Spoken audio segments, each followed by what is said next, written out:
Hello and welcome to eCAN Bytes. My name is Elisa Piñón and I'm a communications officer for the eCAN Joint Action and your host for today's episode. In this first episode, we are going to listen to the benefits and also some of the difficulties that some healthcare professionals have experienced participating in the eCAN pilots. Listen to their stories will help us to identify how we can improve our action in the future. But this is not only useful for our joint action, but also for other healthcare professionals and projects that seek to change the current healthcare ecosystem. In total, this project has involved 10 countries and 16 institutions, and today we have here the professionals from 4 of them.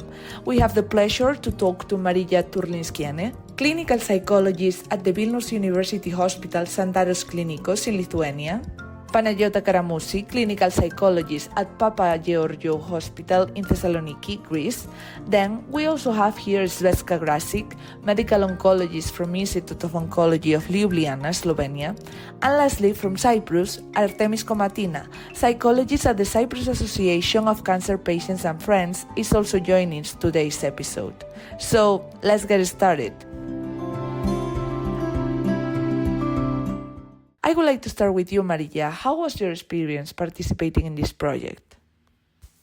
We have a very good experience in this project because it had extended the possibility of psychological help for patients with advanced cancer who live far away from our hospital and who found it difficult to come every week for a face-to-face consultation with psychologists. So online counseling was available and important for patients who do not have the physical strength to come in and who do not have specialized psycho-oncological help in their place of residence.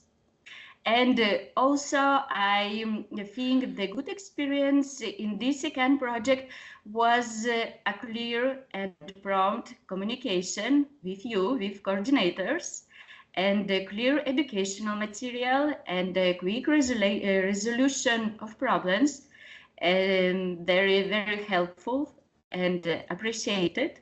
So it's our experience, and our patients who participated in the intervention group shared also very good experience with the process and the benefit from online psychological help, and also the meaningful and good possibilities to participate in the study, because they hope that received study data will be helpful to improve and extended psychosocial care for cancer patients.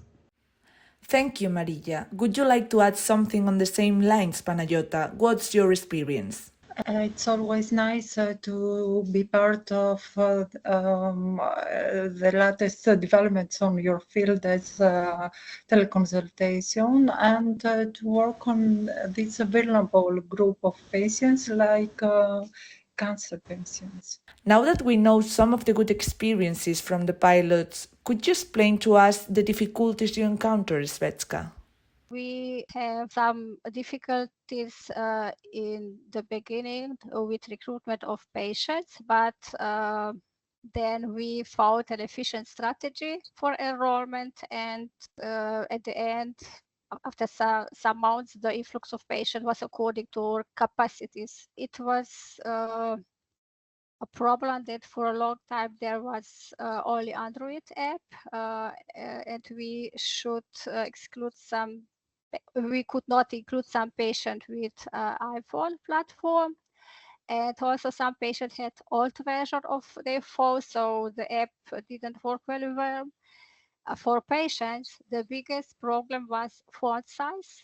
Probably the programmers did not consider that cancer patients are elderly and have larger text fonts on their screen.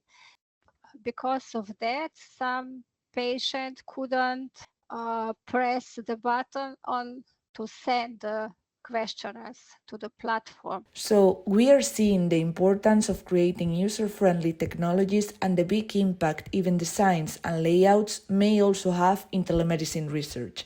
Thank you for your reflections, Svetska. Let's listen to the last inputs Artemis can tell us today. So, what were the main difficulties you encountered, Artemis, in Cyprus? I think for us in Cyprus, at least as Basicaf, our patients have fairly easy access to care. So they have access to psychological support to various services that we offer as Basicaf.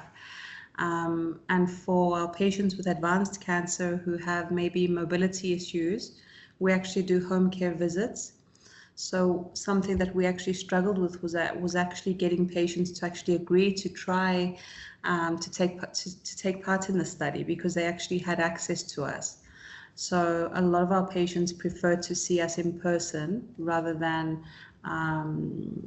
enroll in the study because they weren't that interested in therapy via the platform. I think that was one of our main challenges as Basicaf because we informed a lot of our patients. I think we had over 170 people, 170 patients that we informed of the study. So there was a lot of reluctance to actually take part. There were some other struggles in terms of the platform. Initially, it was, I think, with EduMeet, with the online therapy sessions. The rooms were supposed to be private. There were some people in the rooms, especially in the initial parts of us starting the online therapy sessions. But over time, I think the problems got sorted. Also, the application. There were some troubles with the application, with completing the distress thermometer for me specifically. So there were some struggles, which on our part, it's a little bit more time consuming. So on the one hand, seeing a patient online was helpful because we could save some time. But on the other hand, supporting the technical side, in some cases, I think was time consuming. We've definitely taken note of all your inputs, and we hope they are also useful for all the scientific community that want to explore telemedicine options in the EU. Thank you so much for sharing your experience with us today. We'll leave it here, but you will have more information about our pilots and how they contribute to strengthen the e-health ecosystem in the European Union very soon.